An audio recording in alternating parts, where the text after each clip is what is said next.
نستعينه ونستغفره ونعوذ بالله من شرور أنفسنا وسيئات أعمالنا من يهده الله فلا مضل له ومن يضلل فلا هادي له وأشهد أن لا إله إلا الله وحده لا شريك له وأن محمدا عبد الله ورسوله صلوات الله وسلامه عليه وعلى آله وصحبه أجمعين اللهم صل على محمد وعلى آل محمد كما صليت على إبراهيم وعلى آل إبراهيم إنك حميد مجيد اللهم بارك على محمد وعلى آل محمد كما باركت على إبراهيم وعلى آل إبراهيم إنك حميد مجيد يا أيها الذين آمنوا اتقوا الله حق تقاته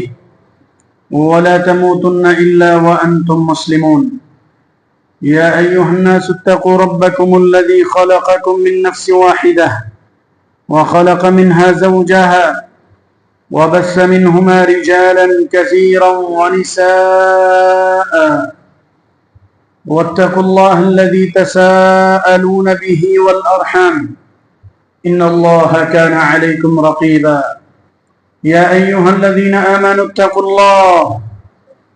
اتقوا الله وقولوا قولا سديدا يصلح لكم أعمالكم ويغفر لكم ذنوبكم ومن يطع الله ورسوله فقد فاز فوزا عظيما أما بعد فقال سبحانه في محكم التنزيل أعوذ بالله من الشيطان الرجيم بسم الله الرحمن الرحيم وما أصابكم من مصيبة فبما كسبت أيديكم وقال سبحانه وهذا كتاب أنزلناه مبارك وقال النبي صلى الله عليه وعلى آله وصحبه وسلم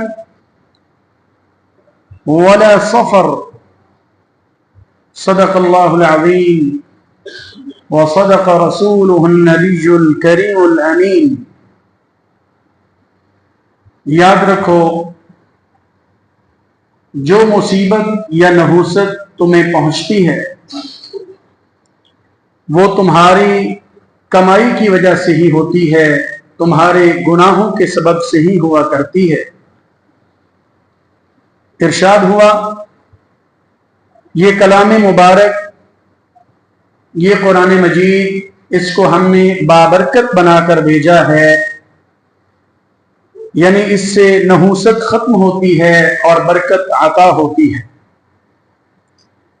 رسول اللہ صلی اللہ علیہ وآلہ وصحبہ وبارک وسلم نے فرمایا ولا سفر، جن لوگوں کے نظریے کے مطابق سفر کا مہینہ منحوس ہوتا ہے، نحوست اور بے برکتی کا باعث ہوتا ہے، ان لوگوں کا نظریہ بالکل باطل ہے، اس کی کوئی حقیقت نہیں ہے۔ احباب گرامی، رب کائنات کی حمد و ستائش کی پاکیزہ کلمات کے بعد درود و سلام، صلوات و تسلیم امام الرسل والانبیاء، سید الاتقیاء، سید الصلحاء، نبینا وحبیبنا وقرۃ اعیننا محمد رسول اللہ صلی اللہ علیہ وعلی آلہ وصحبہ وبارک وسلم کی ذات گرامی پر، جو ہمارے لیے اسوہ کامل اور بہترین نمونہ بن کر تشریف لائے۔ رب ذوالجلال پاک پیغمبر علیہ الصلاۃ والسلام کی صورت مبارکہ اور سیرت طیبہ کو اپنانے کی توفیق و ہمت عطا فرمائے۔ احباب گرامی، معاشرے میں، بلکہ یوں کہہ لیجئے کہ آج کے موجودہ اسلامی معاشرے میں، جو ظاہراً اور قولاً کہنے کے اعتبار سے تو 100% اسلامی، اور عمل کے اعتبار سے کچھ اسلامی ہے۔ اس اسلامی معاشرے میں بہت ساری غیر اسلامی اور غیر شرعی باتیں، امور، نظریات، تصورات اور تخیلات وہ نہ صرف جنم لے چکے ہیں بلکہ بہت پختہ ہو چکے ہیں، جن میں سے ایک نظریہ نحوست ہے۔ نحوست کا معنی ہے برکت کا نہ ہونا، بے برکتی کا چھا جانا اور خیر سے محروم ہو جانا۔ چنانچہ جب ہم اپنے اس اسلامی معاشرے میں نگاہ دوڑاتے ہیں تو کہیں پہ مجھے اور آپ کو یہ نظریہ ملتا ہے کہ ماہ سفر میں کسی بھی بڑے پروجیکٹ اور کاروبار کا آغاز نہ کیا جائے ورنہ برکت سے محروم ہو جاؤ گے۔ یہ نعوذ باللہ منحوس مہینہ ہے، اس میں شروع کیا جانے والا کام وہ برکت سے خالی ہوتا ہے۔ اس مہینے میں شادیوں سے اوائڈ کرنا، کیونکہ جو نکاح اور شادی اس مہینے میں انجام پائے گا وہ برکت سے خالی ٹھہرے گا۔ اور یہ نظریہ جاہلیت کے دور کا ہے جو کہ آج تک بھی اس موجودہ اسلامی معاشرے میں رائج ہے اور لوگ عملاً اس کو اپنائے ہوئے ہیں۔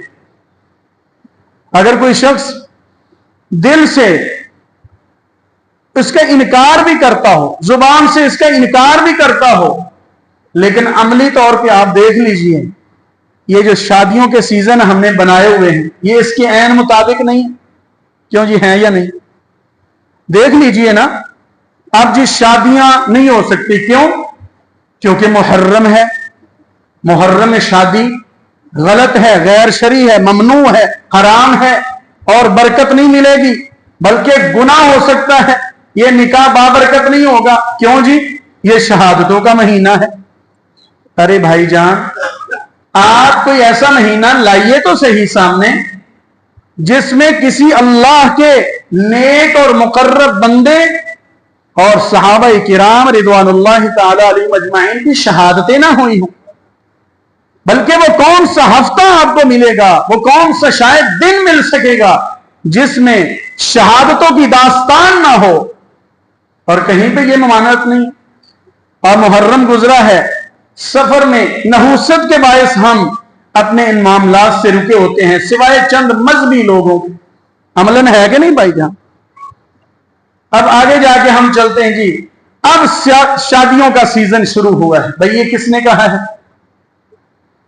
اگر آپ یہ کہتے ہیں کہ ربیع الاول میں شادیاں ہو سکتی ہیں تو بھائی آپ محرم کے احترام میں یا پھر کسی اور مہینے کی شہادتوں کی نسبت سے شادی کو روکے ہوئے تھے، بھئی ہم خوشی نہیں منائیں گے۔ تو کیا آپ کو یہ معلوم نہیں ہے کہ اس ماہ مبارک میں رسول اللہ صلی اللہ علیہ وسلم تشریف بھی لائے ہیں اور اسی مہینے میں رسول گرامی صلی اللہ علیہ وآلہ وسلم کا سفر آخرت بھی ہوا ہے، آپ کی رحلت مبارکہ بھی اسی مہینے میں، آپ کا واپسی کا سفر بھی اسی مہینے میں، تو کیسے ہم شادی کو رچا بیٹھتے ہیں؟ شادی کے معاملات ہم کیسے ربیع الاول کی طرف منسوب کر سکتے ہیں؟ اسی طرح تو میرے بھائیوں چلتے جائیے تو کوئی مہینہ ہماری خوشی اور غمی کی طرف منسوب نہیں ہو سکے گا۔ شریعت نے ان نظریات کی تردید کی ہے، فرمایا وَلَا سفر۔ رسول اللہ صلی اللہ علیہ وآلہ وسلم کی زبان اطہر سے الفاظ ادا ہوئے، الفاظ دہرائیے میرے ساتھ، کیا فرمایا؟ وَلَا سفر، صاد کے ساتھ، وَلَا سفر، سفر کی کوئی حیثیت نہیں ہے۔ سفر کا جو نظریہ تم نے ذہن میں بنا لیا ہے، بسا لیا ہے، اس کی کوئی حقیقت نہیں ہے۔ یہ مہینے میں کوئی نحوست نہیں ہے۔ کسی معاملے کا آغاز ہونا یا انجام پانا وہ برکت سے خالی نہیں ہوتا ہے۔ اگر کسی کا یہ نظریہ ہے تو اسے فوراً بدلنا چاہیے۔ کسی طرف ہم نگاہ دوڑاتے ہیں تو پتہ چلتا ہے جی آج فلاں شخص ہمارے گھر میں آیا تھا मनहूस ने पांव रखा ही है तो देखें बच्चे बीमार हो गए। कहा जाता है ना, ये सफर से हट के नजरिया है। फलां शख्स की आमद हमारे लिए नहूसत का सबब ठहरी, फलां शख्स ने हमारे घर से बरकत को उड़ा दिया। और तो और बात इससे आगे बढ़ गई, मुझे मालूम हुआ कि पता चला कि फलां शख्स का कहना है, फलां खानदान का ये नजरिया है कि जब से हमारे इस घर में फलां की शादी हुई है, फलां को हमने अपनी बेटी बनाया है, तो इस घर की बरकत सारी खत्म हो गई। यानी मेरे और उसके नजदीक क्या हो रहा है कि फलां शख्स मनहूस है। अल्लाह तबारक व तआला इस नजरिए की तरदीद फरमा रहे हैं। अल्लाह ताला कहते हैं कोई भी नहूसत नहीं है मगर वो सिर्फ तुम्हारे आमाल की वजह से होती है। हां, वो आने वाला या आने वाली वो बजाते खुद वो तो अल्लाह का बनाया हुआ एक फर्द है, बशर है, उसको मनहूस ना कहो। और उसके आमाल और किरदार और उसके अफआल मनहूस हो सकते हैं, जो भी हम जिक्र करेंगे कि जिनकी वजह से नहूसत आती है या फिर जिनकी वजह से नहूसत खत्म होती है। हमें यह देखना है कि वो कौन से आमाल हैं जिनकी वजह से नहूसत और बेबरकती छा जाती है और किस तरह से फिर इसका इलाज हो सकता है। वरना अल्लाह के पाक नबी अलैहिस्सलातु वस्सलाम फरमाते हैं अगर नहूसत होती तो इन तीन चीजों में होती, लेकिन चूंकि जाती तौर पे नहूसत अल्लाह ने किसी चीज में नहीं रखी है। वो कौन सी तीन चीजें अल्लाह के नबी अलैहिस्सलाम ने गिनवाई? फरमाया अद्दार, नहूसत अगर होती तो घर में हो सकती थी, लेकिन इसका मतलब ये नहीं कि हर घर मनहूस है, नहीं। वो घर जहां पे वो आमाल इंजाम दिए जाएं जो अभी मैं जिक्र करूंगा, खिलाफ शरा, बेबरकती वाले आमाल। इसी तरह फरमाया दूसरे नंबर पर वल्मरआ, औरत के अंदर नहूसत हो सकती थी अगर होती तो, लेकिन अल्लाह ने जाती तौर पे किसी औरत में किसी फर्द में नहूसत नहीं रखी है। वो कौन है? जो अल्लाह के जिक्र से दूर है, अपनी जिम्मेदारियों से और अपने सरताज की खिदमत से दूर है, अपने फराइज की पाबंदी से दूर है। तीसरे नंबर पे आप सल्लल्लाहु अलैहि वसल्लम ने फरमाया वल फरस, अगर नहूसत हो सकती तो वो सवारी में होती, वो घोड़े में होती। वो क्यों? कि जो सवारी अल्लाह की राह में इस्तेमाल ना होने वाली हो, बल्कि अल्लाह की नाफरमानियों में लग जाने वाली हो, जिसका अल्लाह या अल्लाह के रास्ते या अल्लाह के बंदों को कोई फायदा ना हो, वो नहूसत का सबब बनने वाली है। लेकिन बजाते खुद वो सवारी मनहूस नहीं है। यह आपने तीन चीजों की खास तौर पे जिक्र करके नफी फरमा दी। वजह क्या है? मेरे बुजुर्ग बैठे हैं, वजह वही है कि अल्लाह को मालूम था कि हमने एक वक्त आना है, बड़ा तरक्की याफ्ता दौर होगा, लेकिन अखलाकियात की गिरावट और पस्ती में हम गिरे हुए होंगे। हम इन तीन चीजों का नाम लेकर कहेंगे ये मनहूस है। औरत के बारे में आपने अभी जिक्र सुन लिया। हमारे मुआशरे में ही लोग कहते फलां साडे घर आई नहूसत पै गई। भाई उसके अमाल पे गौर करें, अपने अमाल पे गौर करें। उसके अमाल से भी पहले अपने अमाल का जायजा लें। वो नहूसत का सबब हो सकते हैं, लेकिन किसी शख्स को या औरत को या फर्द को बजाते खुद जाती तौर पे मनहूस कहना ये गलत है, खिलाफ शरा है। दूसरा क्या फरमाया? ये सवारी मनहूस है। एक्सीडेंट हो जाता है तो अल्लाह पे तवक्कुल और ईमान और यकीन के बजाय हमारा नजरिया फौरन ये नजरिया नहूसत जाग पड़ता है और क्या कहा जाता है? एक गड्डी मनहूस है, एक गड्डी बंदे मार दी। सुना जाता है कि नहीं जी? कहा जाता है कि नहीं?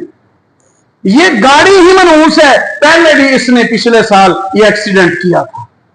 अल्लाह भाई, उसके असबाब हो सकते हैं, उसकी कोई वजूहात हो सकती है, हम उस पर नजर दौड़ाएं, ना कि फौरन घोड़ा हो या जदीद दौर की कोई सवारी हो उसको फौरन मनहूस कह दिया।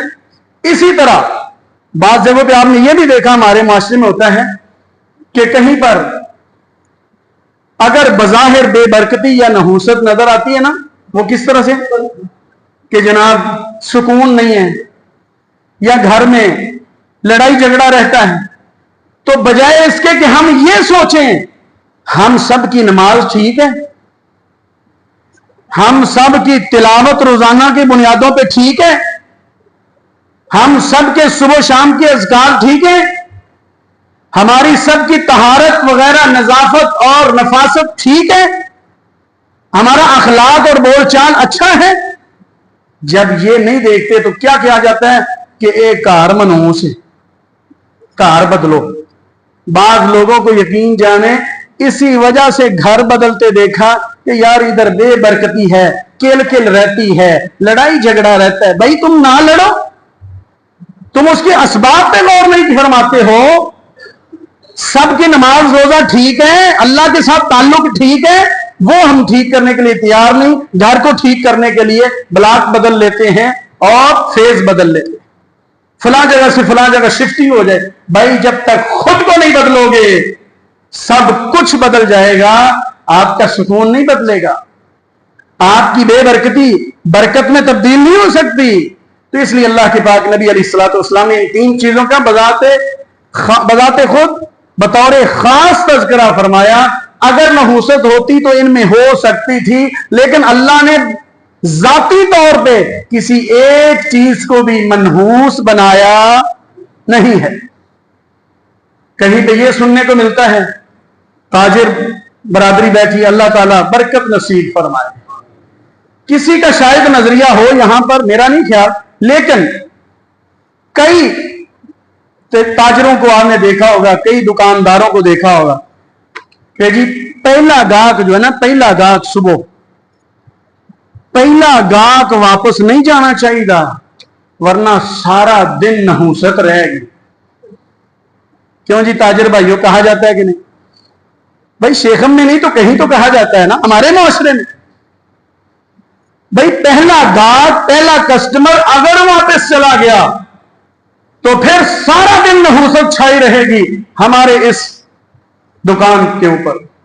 और कहीं पे दूसरा ताजिर भाई ये कहता है कि भाई मैं आपको उधार दे देता, लेकिन चूंकि आप सबसे पहले हैं तो पहले गाहक को उधार नहीं देगा। क्यों भाई नहूसत फैल जाती। ये नजरिया कहां से आया? कहीं पे कोई बोलता है तो कहता है जी रात को झाड़ू नहीं देते, रात को। ये पढ़ी लिखी बातें हैं। पढ़ी लिखी का मतलब ये है कि ये सिखाने वाले मिंबर पे भी सिखाते हैं, नाउजुबिल्लाह, सबके अस्तगफिरुल्लाह। हम सुना रहे होते हैं और आप यानी कि अवाम सुन रहे होते हैं और अपना रहे होते हैं। क्या कहते हैं कि रात को झाड़ू नहीं देना। भाई अगर गंद ही रात को डाला गया है, अब जरूरत ही सफाई की रात को है, तो क्या करें? नहीं जी नहीं, रात को झाड़ू देने से रिज्क में कमी आ जाती है और नहूसत फैल जाती है। और तो और एक अल्लामा साहिब बोलते हैं, कहते हैं कि खड़े होकर, आप मुझसे बेहतर जानते हैं, सोशल मीडिया के साथ अटैक मुझसे बेहतर, अगर खड़े होकर कंघी करेंगे ना, ऑन दी रिकॉर्ड बात कर रहा हूं भाइयों, अगर खड़े होकर दाढ़ी में कंघी करेंगे तो कर्ज चढ़ता है, नहूसत फैलती है, और बैठकर कंघी करने से कर्ज उतरता है, बरकत आती है।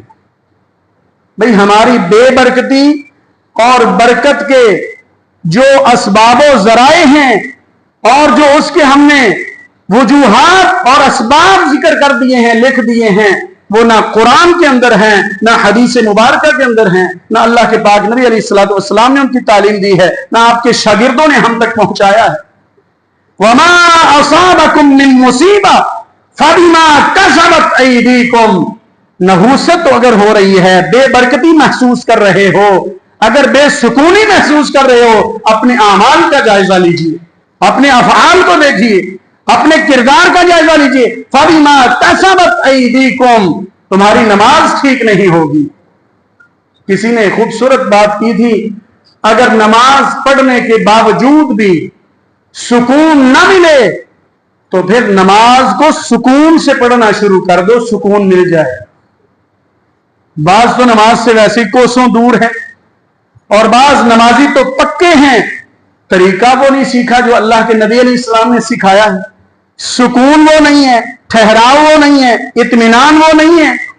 रसूलुल्लाह सल्लल्लाहु अलैहि वसल्लम फरमाया करते थे, नमाज ऐसे पढ़ो हत्ता यऊदा, यहां तक कि आपका हर जोड़ अपनी जगह पर वापस लौट आए, हर जोड़ अपनी जगह पर लौट आए। अब देखिए, खुद को सामने लाकर खड़ा कीजिए अपनी ही अदालत में और अंदाजा फरमाएं और रिजल्ट निकालें, क्या हमारे क़याम के बाद रुकू में जाना हर जोड़ अपनी जगह पे पहुंचता है? क्या रुकू के बाद खड़े होना वापस हम सही खड़े हो पाते हैं इस जाविये से, या झटका देकर फौरन सजदे की तरफ झुकने को जरूरी समझते हैं? और इसी तरह सजदे के साथ किया जाता है। सजदे में अभी एक हर जोड़ अपनी जगह पे नहीं पहुंचता है। रसूल गिरामी सल्लल्लाहु अलैहि वसल्लम के बताए हुए उसूल के मुताबिक 7 हड्डियों पर, 7 चीजों पर सजदा किया जाता है। 2 पांव के अगले हिस्से हैं, 2 घुटने हैं, 2 हाथ हैं, 7वीं ये चीज मिला के है पेशानी और नाक है। अभी हम 7 नहीं लगाते हैं, सजदा मुकम्मल हो चुका होता है और सजदे से 2 सजदों के दरमियान वाले वक्फे की तरफ बढ़ते हैं। वो वक्फा अभी इशारे में बदल जाता है। इसी तरह मेरे भाई दूसरे सजदे का झटका है, इसी तरह हमारा तशहुद चल रहा है। नऊज़ु बिल्लाहि मिन ज़ालिक। अल्लाह हमें जिक्र फिक्र वाली जिंदगी नसीब फरमाए। हमारे आमाल नहीं बदलते हैं, हम जायजा ही नहीं लेते हैं और सारा डाल देते हैं इस बात के ऊपर, फलां शख्स आया तो नहूसत पड़ गई, फलां बंदा आया तो नहूसत पड़ गई, फलां जगह पे गए तो नहूसत पड़ गई, फलां सफर किया तो नहूसत पड़ गई, फलां महीने में शादी की तो नहूसत पड़ गई, फलां महीने में कारोबार शुरू किया नहूसत पड़ गई, इस हमारी दुकान की ओपनिंग फलां शख्स ने की तो नहूसत पड़ गई, वगैरह वगैरह वगैरह। वल्इयाज़ु बिल्लाह व नस्तगफिरुल्लाह व नतूबु इलैह।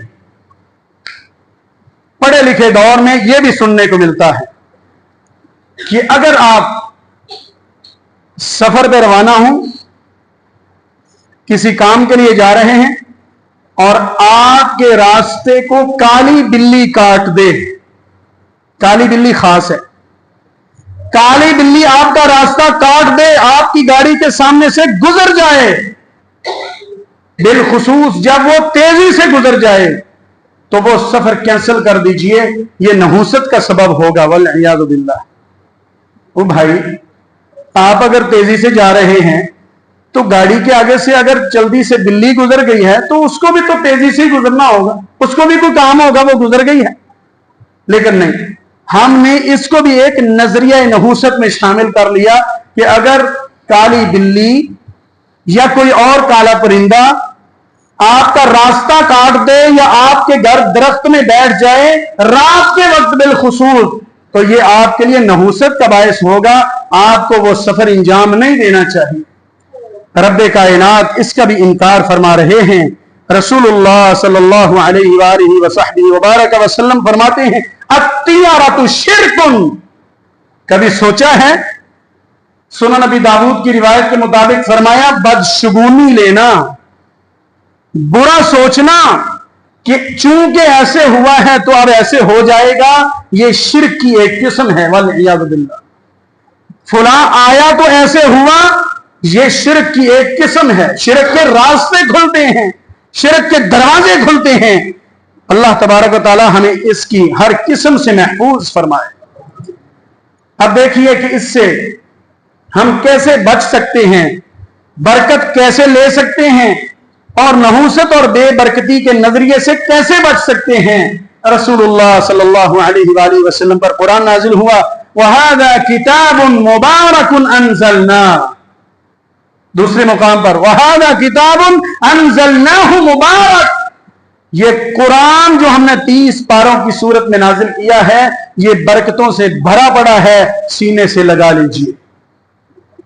आज मुझे और आपको सोचना है, क्या हमारा हर दिन कुरान के साथ गुजर रहा है या नहीं? अगर तो हमारे दिन का आगाज और इख्तिताम कुरान करीम की तिलावत सुनने और पढ़ने से होता है, उसके बाद अगर आप बेबरकती देखें تو پھر ہم کسی اور طرف چلیں گے. لیکن اگر یہاں پہ بریک لگ جائے تو پھر تو اس کا مطلب یہاں پر ہمارا معاملہ خراب ہے, یہاں پر اصلاح کی ضرورت ہے. علاج تو مل گیا ہے, ہمیں طریقہ علاج بتا دیا گیا ہے. وَهَذَا كِتَابٌ أَنزَلْنَاهُ مُبَارَكٌ. یقین جانیں یہ جو سفید داڑیوں والے اور مبارک بزرگ نظر آ رہے ہیں, یہ اگر میں صحیح کہوں, آپ میرے سے اتفاق کریں گے, یہ وہ آخری پود ہیں, آخری وہ نسل ہیں, یہ آخری لوگ گزر رہے ہیں جنہوں نے صحیح معنوں میں قرآن کے ساتھ زندگی گزاری. اب آگے کیا ہے؟ اب آگے جس قدر قرآن سے لگاؤ ہوا کرتا تھا اتنا ہی بلکہ اس سے بڑھ کر ہمارا لگاؤ موبائل کے ساتھ اور سوشل میڈیا کے ساتھ ہے. ہم تو اس بات کو اپنے لیے پریشانی کا باعث سمجھتے ہیں کہ یار سوشل میڈیا پہ خبریں گردش کر رہی ہوں, لوگوں کو پتا ہو اور مجھے وہ پتہ ہی نہ ہو. یہ کیسے ہو سکتا؟ یہ تو میرے لیے ایک کمی ہے نا کہ لوگوں کو پتا ہے کہ یہ خبر چلی ہوئی ہے, یہ باتیں ہو رہی ہیں, یہ معاملہ ہو چکا ہے اور میرے علم میں نہیں ہے. گویا کہ میں اس علم میں پیچھے ہوں, اور قرآن میں کتنا پیچھے ہوں کوئی پتہ نہیں. نعوذ باللہ.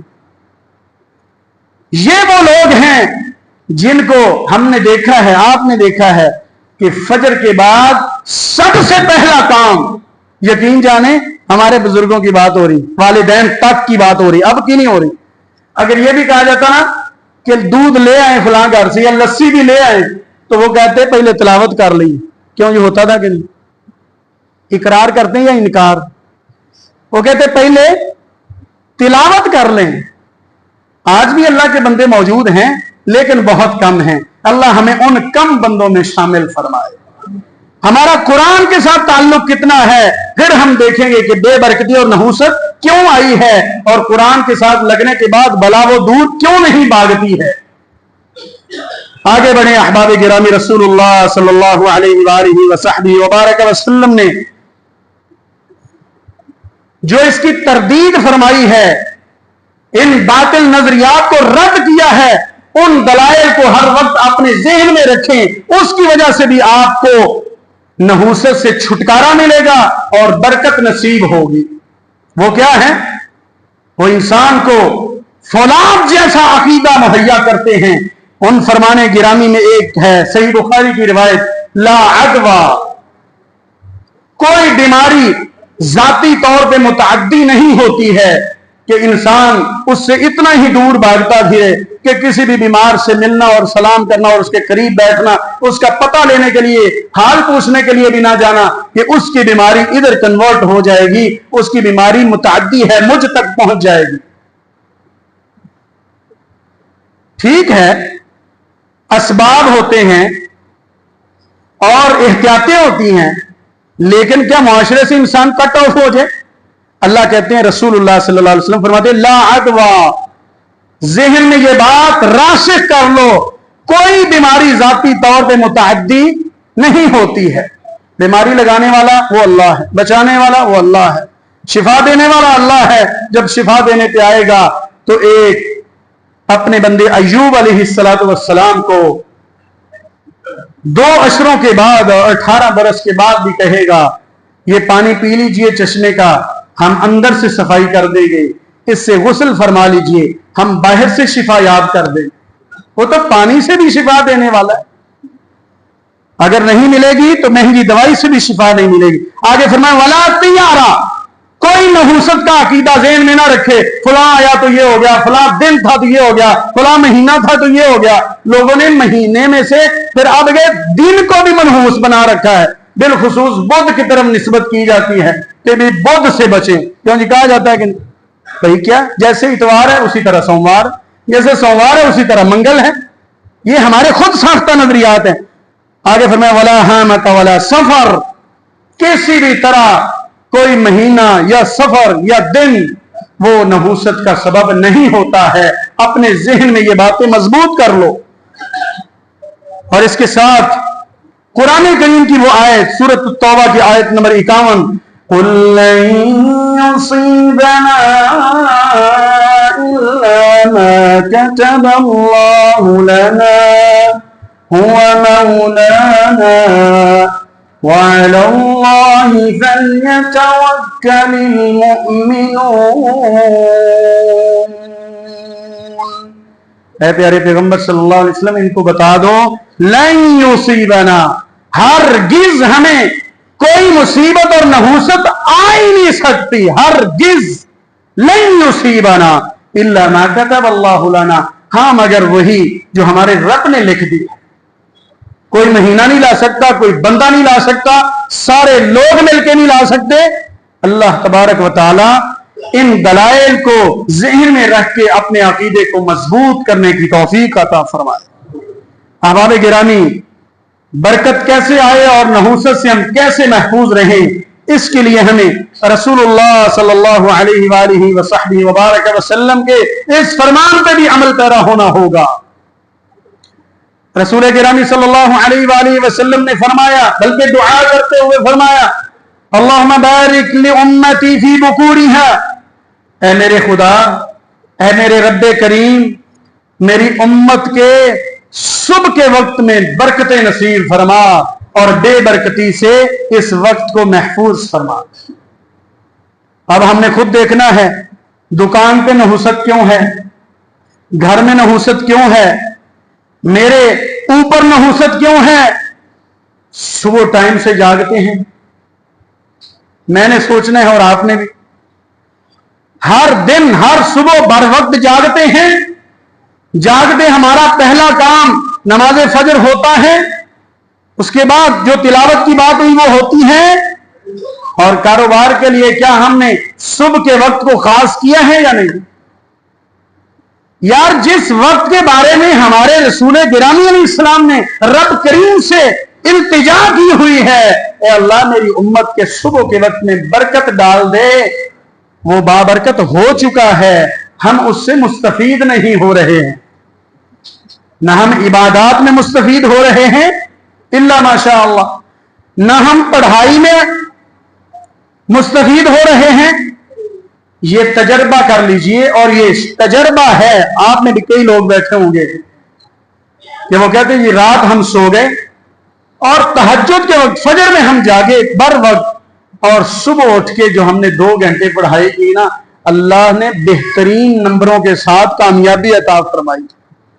کیونکہ ہوتا ہے نا، جن کا تجربہ ہے وہ تو مان چکے، بھائی جن کا تجربہ نہیں ہے وہ بھی مان لیں، کیونکہ رسول اللہ صلی اللہ علیہ وسلم نے فرما دیا ہے اگر کوئی طالب علم اس وقت سے فائدہ اٹھائے گا پڑھتے ہوئے تو اللہ تعالیٰ اس کو بھی برکتیں عطا فرمائے گا. کوئی کاروباری شخص اگر اس وقت میں فائدہ اٹھائے گا علی صبح، وہ اپنے ٹائمز کے مطابق کاروبار کو انجام دے گا، اس میں شام والے کاروبار کی نسبت زیادہ برکتیں اللہ نے رکھی ہوئی ہیں.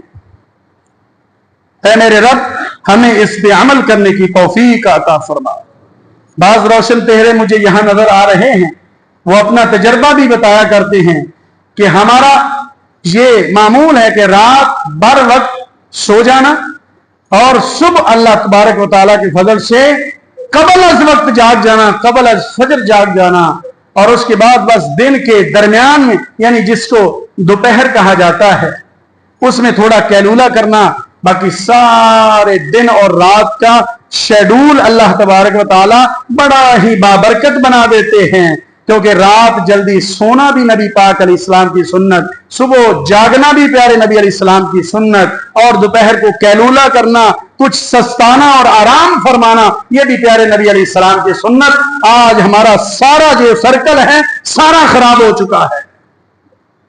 رات کی نیند آگے پہنچی، پھر صبح کا جاگنا لیٹ ہوا، اور جس کی وجہ سے دوپہر کون سوئے گا، کیلولہ کون کرے گا. سارے 24 گھنٹوں کا یہ سرکل الٹ ہو گیا ہے. اللہ ہمارے اس سرکل کو صحیح سمت پہ فرما دے. بے برکتی اس وجہ سے ہے، نحوست اس وجہ سے ہے، ورنہ دن اور رات میں، مہینے یا ہفتے میں، کسی وقت میں یا کسی فرد نے، کسی جگہ میں یا کسی مکان اور سواری نے نحوست نہیں ہے، بے برکتی نہیں ہے. آگے بڑھیں احباب گرامی، اس کے لیے ہم نے صبح شام کے اذکار کو بھی معمول بنانا ہے. जो करते हैं मुबारक हो, जो नहीं करते वो ये जान लें कि हमारे असलाफ कहा करते थे कि ये इंसान का मजबूत किला होते हैं। इंसान के लिए मजबूत किला, किला किस लिए होता है? इंसान दुश्मन से बचने के लिए उसमें महफूज होता है, बचता है, किले में बंद हो जाता है दुश्मन से बचने के लिए। तो ये इंसान के लिए किला है। इंसान का सबसे बड़ा दुश्मन शैतान, या फिर इंसान की सूरत में शैतान के रास्ते पे चलने वाला कोई दुश्मन हो, हर तरह के दुश्मन से बचने के लिए उसके मकर से, उसके फरेब से, उसके धोखे से, उसके दजल से, उसके हसद से, उसके बुग़्ज़ से, उसकी कदूरत से, उसकी बुग़्ज़ और नफरत से, दुश्मनी से बचने के लिए सुबह शाम के अज़कार लाज़मी चीज हैं। आज के बाद करने की कोशिश फरमाएंगे। रसूलुल्लाह सल्लल्लाहु अलैहि वसल्लम फरमाया करते, कई रिवायात हैं, हर एक की अलग फजीलत बयान हुई है, जिनमें से एक ये जो कह लेता है बिस्मिल्लाहिल्लज़ी ला यदुर्रु मअ इस्मिही शैउन फिल अर्दि वला फिस समा व हुवस समीउल अलीम, दवाइयां भी लेते हैं लेकिन ये दुआ भी पढ़े। फरमाया सुबह शाम 3-3 मरतबा लम युसिबहु फजअतु बला, जाओ लिख लो, कोई अचानक आजमाइश और मुसीबत आ ही नहीं सकती। प्यारे नबी ने फरमा दिया है सल्लल्लाहु अलैहि वसल्लम। भाई हम वक्त के आने से पहले, जिसको हम कहते हैं बुरे वक्त के आने से पहले, हम सारा सामान करते हैं, सारा एहतमाम करते हैं। ये भी तो इसकी एक कड़ी है ना। हम ये पढ़ के क्यों नहीं बुरे वक्त के आने से पहले, परेशानी के आने से पहले हम क्यों नहीं उसके लिए तहफ़्फ़ुज़ के लिए तैयार होते हैं। आखिरी बात करूं, रसूलुल्लाह सल्लल्लाहु अलैहि वबारक वसल्लम पर कुरान नाज़िल हुआ।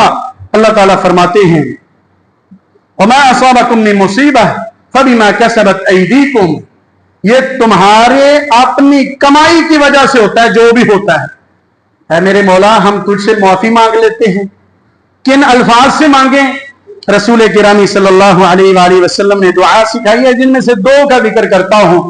नबी अलैहिस्सलातु वस्सलाम फरमाया करते, अल्लाहुम्मा ला खैर इल्ला खैरुक, अल्लाह कोई खैर नहीं है मगर जो तू अता करे। जिसको मैं खैर कहूं वो खैर नहीं है, जो तू अता करे वही खैर। अल्लाहुम्मा ला खैरा इल्ला खैरुका वला तियारा इल्ला तियारुका, कोई नहुसत नहीं है हां मगर जो तेरी तरफ से नहुसत आ जाए। और अल्लाह की तरफ से नहुसत कब आती है? जो अभी आमाल जिक्र हुए हैं, जब हम उनमें खो जाते हैं, एहतमाम नहीं करते हैं जिक्र अज़कार का। तीसरा जुमला वला इलाहा गैरुक, तेरे अलावा कोई इबादत के लायक नहीं है। अल्लाहुम्मा ला खैरा इल्ला खैरुका वला तियारा इल्ला तियारुका वला इलाहा गैरुका। अल्लाह तबारक व तआला अकीदे में मजबूती देता है, नहुसत और बेबरकती से बचाता है, बरकतें नसीब फरमाता है। और दूसरी दुआ सुन लीजिए, मुस्नद अहमद में रसूलुल्लाह सल्लल्लाहु अलैहि वसल्लम का ये फरमाने गिरामी है, अल्लाहुम्मा ला यअती बिल हसनाति इल्ला अंत, अल्लाह अच्छे हालात और बरकतें लाने वाला भी तू है। अल्लाहुम्मा ला यअती बिल हसनाति इल्ला अंत वला यदफउ सय्यिआति इल्ला अंत, बुरे हालात को बदलने वाला, मुसीबतों को खत्म करने वाला वो भी सिर्फ तू ही है। वला हौला वला कुव्वता इल्ला बिक, नेकी करने की तौफीक भी तेरी तरफ से होती है और बुराई से बचने की ताकत भी तू ही अता फरमाता है। ऐ मेरे मौला हमें खैर बरकत अता फरमा और नहुसत और बेबरकती से हमेशा महफूज फरमा। अस्तगफिरुल्लाह ली व लकुम।